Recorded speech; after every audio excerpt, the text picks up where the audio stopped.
Bom, uma das coisas que a gente pode querer fazer depois de editar todos os gráficos, gerar vários subplots, é justamente exportar figuras. O que eu quero dizer com exportar figuras? Quer dizer, gerar um arquivo cujo nome ou cuja extensão seja uma dessas extensões que estão destacadas aqui, que permita que outras pessoas consigam visualizar a imagem sem fazer uso do Jupyter. Isso pode ser, por exemplo, porque eu quero compartilhar essa imagem com outras pessoas, ou porque eu quero anexar num relatório, ou qualquer coisa assim. Então aqui eu vou pegar uma figura que a gente gerou. Não, essa aqui, vou pegar essa aqui.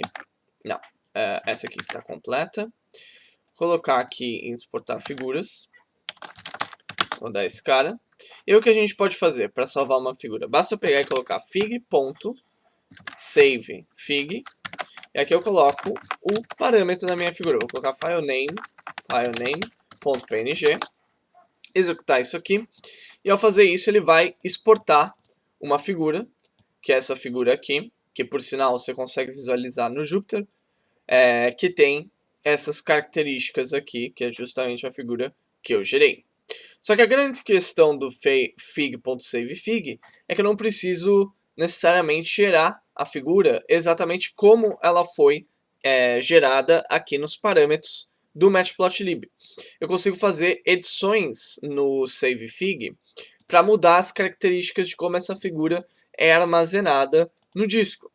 E aí tem muitas características que eu consigo mudar aqui. E aqui eu vou pegar e colocar todas as características que a gente tem para a gente ir discutindo uma a uma.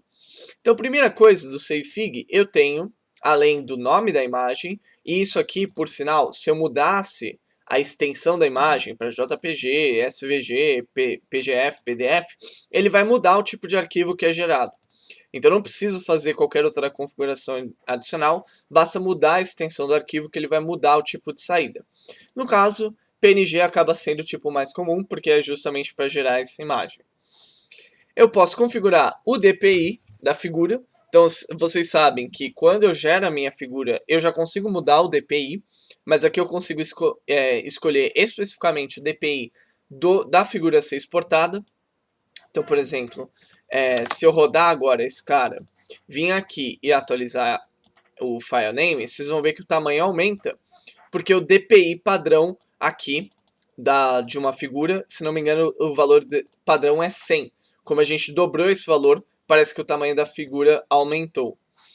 A gente pode mudar o face color, que é a mesma coisa que o cor de fundo. Se eu mudar, por exemplo, esse valor para G, atualizar a minha figura, você vai ver que ele fica em verde aqui.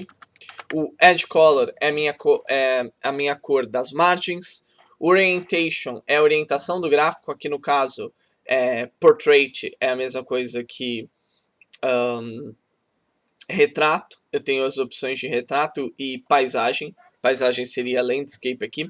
Eu não acho que essas configurações funcionem quando eu tenho dois gráficos aqui, mas se eu tivesse só um gráfico isso ajudaria.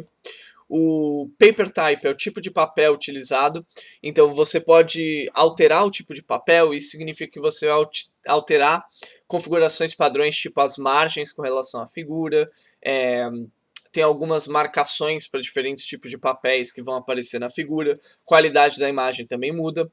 O formato de saída, como eu falei, o Matplotlib vai tentar inferir do nome do arquivo, mas você pode especificar aqui, por exemplo, eu posso falar PDF no formato, e aí mesmo que a figura esteja marcada como PNG, ele vai inferir que o formato da figura é PDF.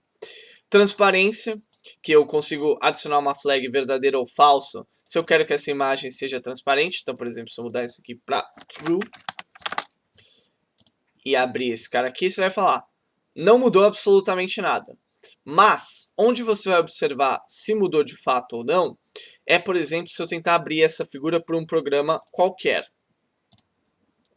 Bom, e nós temos o tamanho da caixa de contenção da figura, que eu posso especificar em polegadas, o padding, que eu posso fazer com relação às margens da figura, o frame on, que significa que se eu estou colocando uma margem, um frame na minha imagem, e o metadata, que isso é especialmente utilizado em páginas web, que você consegue adicionar tags para minha figura para sua figura, e isso pode facilitar, por exemplo, a busca no Google. Por exemplo, se eu colocar um tag de gráfico, se alguém pesquisar gráfico no Google, e aí sua figura vai ser priorizada. Isso aqui é muito mais utilizado se você tiver intenções de, por exemplo, disponibilizar essa figura na web. Ou se vocês têm uma ferramenta de buscador dentro da sua própria empresa.